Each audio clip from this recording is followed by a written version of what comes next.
सुनहरा अंडा और मादा कबूतर।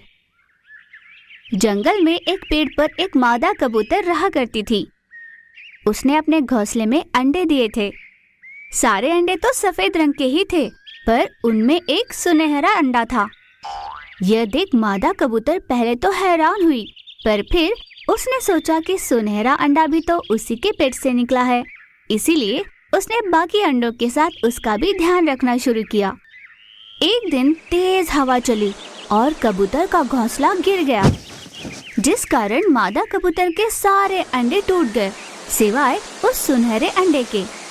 घोंसला देखकर मादा कबूतर बहुत दुखी हुई। हे भगवान, मैंने कितनी मुश्किल से अपना घोंसला बनाया था, जिसमें मेरे अजन्मे बच्चे थे। सब कुछ खत्म हो गया। इस निर्दयी तूफानी हवा को क्या आज ही चलनी थी? आ भी गई तो क्या मेरे ही अंडों को नष्ट करने आई थी? हाँ। ऐसे आक्रोश में रोए जा रही थी। तभी उसकी नजर पड़ी उस सुनहरे अंडे पर। जिस अंडे को देखकर मैं घबरा गई थी, वही अंडा बच गया। कम से कम इसे तो संभाल कर रखूंगी। फिर मादा कबूतर उस सुनहरे अंडे के पास गई और उसे प्यार से सहलाकर उसका खूब ध्यान रखने लगी। समय बीता। उस अंडे से एक चिन्नु मिन्नु सा सुनहरा कबूतर निकला। मादा कबूतर ने उसे खूब लाड प्यार से पाला और बड़ा किया। उस नन्हे कबूतर का उड़ने का समय आ गया था, पर मादा कबूतर उसे कहीं जाने नहीं दिया करती थी। उसके लिए खाने का इंतजाम वह खुद ही किया करती थी। एक दिन मादा कबूतर की सेहत बिगड़ गई। उसे बुखार हुआ। उड़ने की भी ताकत नहीं थी उसमें। अपने अन्न का जुगाड़ करने नहीं जा पा रही थी और कोई चारा न होने पर उसने सुनहरे कबूतर को अपने पास बुलाया। बेटा, मेरी सेहत काफी खराब है। मुझ में उड़ने की भी ताकत नहीं। तुम्हारे लिए अन्न का इंतजाम नहीं कर सकती और तुम्हें भूखा भी नहीं रख सकती। अब तुम्हें खुद जाकर अपना अन्न लाना होगा, वरना तुम नहीं जी पाओगे।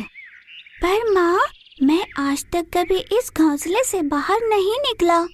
मुझे तो पता भी नहीं कि कैसे जाना है। मादा कबूतर कुछ न कह सकी। वह अपने बेटे को भूखा नहीं देख पा रही थी। जाने की स्थिति में न होते हुए भी मादा कबूतर के पास और कोई चारा नहीं था। वह बड़ी मुश्किल से बाहर गई और अपने बच्चे के लिए अन्न ले आई। अपनी माँ के क्षीण होती हालत में भी उसे बाहर जाना पड़ा। ये देख सुनहरे कबूतर को बहुत दुख हुआ। उसने रोते हुए अपनी माँ से कहा, माँ, मुझे माफ कर दो। मुझे खुद से ही नफरत हो रही है। तुम्हारी इतनी सेहत खराब है, तुम उड़ने की हालत में भी नहीं, फिर भी मैं भूखा ना रहूं, इसलिए तुम पीड़ा में रहते हुए भी मेरे लिए खाना लाई। मैंने आपकी सेहत की सोची भी नहीं। आज अगर मैं कहीं नहीं जा पा रहा, किसी काम का नहीं रहा, तो इसका कारण आपका हद से ज्यादा लाड़ प्यार ही है माँ। ये आज मैं समझ गया हूँ। मेरी भी समझ में ये बात अभी आई है बेटा। तुम ऐसे ही रहे तो भविष्य में तुम्हारा क्या होगा, ये सोच सोच कर मुझे डर सा लगने लगा है।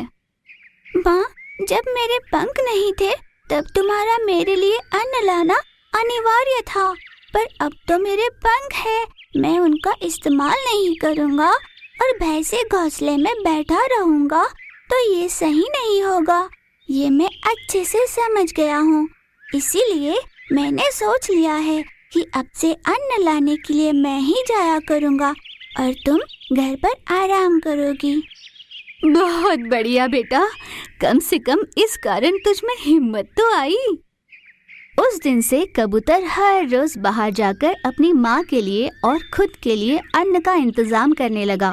मादा कबूतर इस बात से बहुत खुश हुई थी।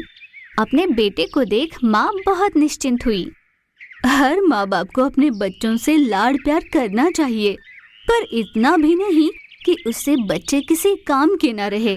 आत्मनिर्भर होना जरूरी है। माँ बाप का प्यार बच्चों को आगे बढ़ने में सहायक होना चाहिए। यानी मेरे जैसे होने चाहिए, है ना माँ?